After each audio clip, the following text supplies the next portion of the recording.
Hello and welcome to another Doctor Assistant 1 video, and today I'm doing another Doctor Who comic book review, and it is David Tennant's 9th issue.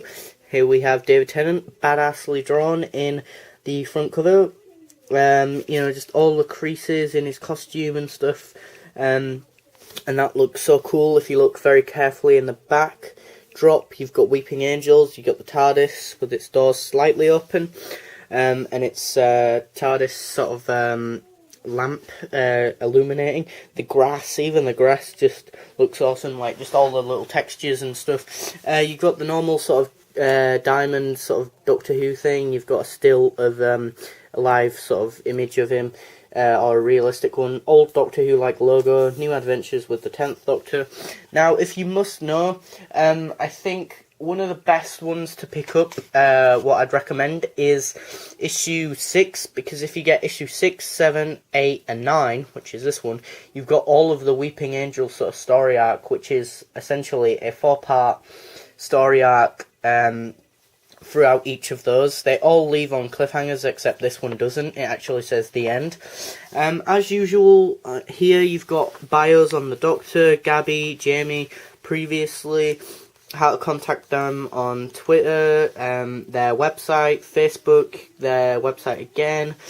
I think the most difficult thing for me when I was reading this was the sort of text here, because it was in this sort of typography of sort of pencil marks, which is really aesthetically cool and pleasing and that, but I think personally, for a person who's dyslexic, it was rather difficult to read the sort of text because it was quite, smudgy looking and that, and so it wasn't difficult enough for me to read, but nonetheless, its authenticity, it's making it specific to that sort of, in that sort of context, because she's writing on like a notebook and stuff.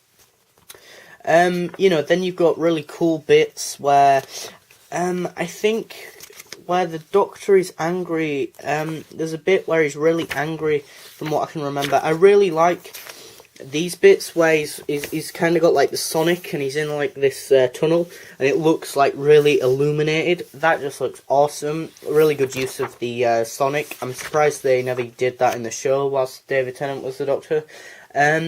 What else? I really like, here he's getting really angry because, this other character, I can't remember who his name is, but yeah, the Doctor's getting proper angry because he's just suggested, you do know Gabby might be dead, and he's like, no, you can't even say that, she can't be dead, I won't let her be dead, sort of thing. And I think, to be honest, I'll be 110% honest, I honestly feel like, I know I've just said honest like a bajillion times, but, again, I fully feel like he is 110%,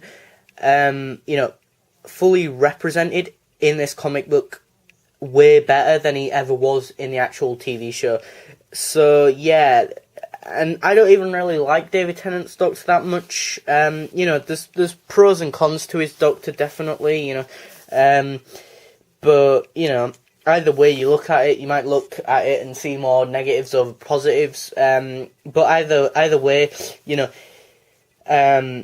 have to admit he is good in this, and I definitely think he's amazing, immaculate in this. The way he's been written is very 10th Doctor-like, kind of humorous like this. He finally finds out that he could just wink to the Weeping Angels, and that, but the Weeping Angels still look proper demonic and very dark, and just generally the comic is all about sort of the idea of very patriotic comic, really, and sort of, this one's definitely very patriotic, and what I mean by that is like, it's very much commemorating the sort of soldiers who have died in the war and that, because, for example, here, he's kind of like, reminiscing, Jamie, when he's really old, is reminiscing about how, how the war has gone and whatnot.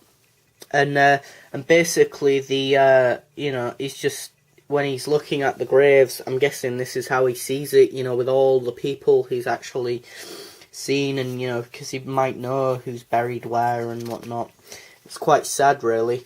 And that, but I loved the speech that he says, where he goes along the lines of, I don't want to ruin the ending or ruin the little cliffhanger-y thing, but he kind of says something along the lines of, as bloody and brutal as war is, even though it brings the worst out of us, it also brings the best out of us, which I like to think is true.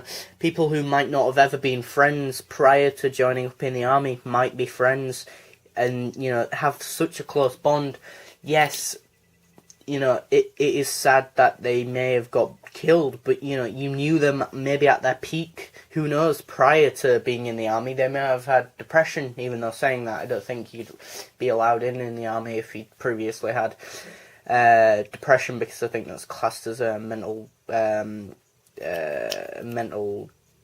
sort of, not disability, but mental problem anyway. But nonetheless, it also gives you next time a brief description of like a quote from that, a brief description of issue 10 there, when it's on sale, cover A, which I really like, just because it's like a silhouette of a character, and then it's got all these spirally patterns, and then cover B, which is the more realistic one, which I've never really fancied. It looks way too photoshopped for me. Then you've got, a new time war on the horizon, and then it's got like the first issue in the same vein as the 10th, 11th and 12th Doctor ones, when they first had the first issues with this sort of oil pastel like front cover with the 9th Doctor, which is always cool. Available on all these devices, electronic devices, pause if you want to see that. And then all the other stuff you can get, 11th Doctor, 10th, 9th, 12th, and then if you sign up, I think you may get these free, which is the Blood of the Daleks Part 1 and 2, which are a Big Finish audio, which is, really cool thing. Then you've got this little thing, which I've never read, which is just a little comic strip, really. So yeah, overall, what did I think of this comic? Even I think it was a worthy addition to the comic book series. It's still very fluid. It keeps the ball rolling. It doesn't slow down at any point. Very interesting, and it wraps up the story arc pretty well, to be honest. There is a way in which the Weeping Angels do get destroyed, and it's not the Sonic, so that's nice. And yeah, it was satisfying. It's a satisfying and entertaining read, and that's what I look for when I read. Something that satisfies me and something that entertains, and and this pretty much hits the nail on the head for both of those things. So yeah, I would recommend this to a friend. So yeah, thanks for watching. Comment, rate, and subscribe.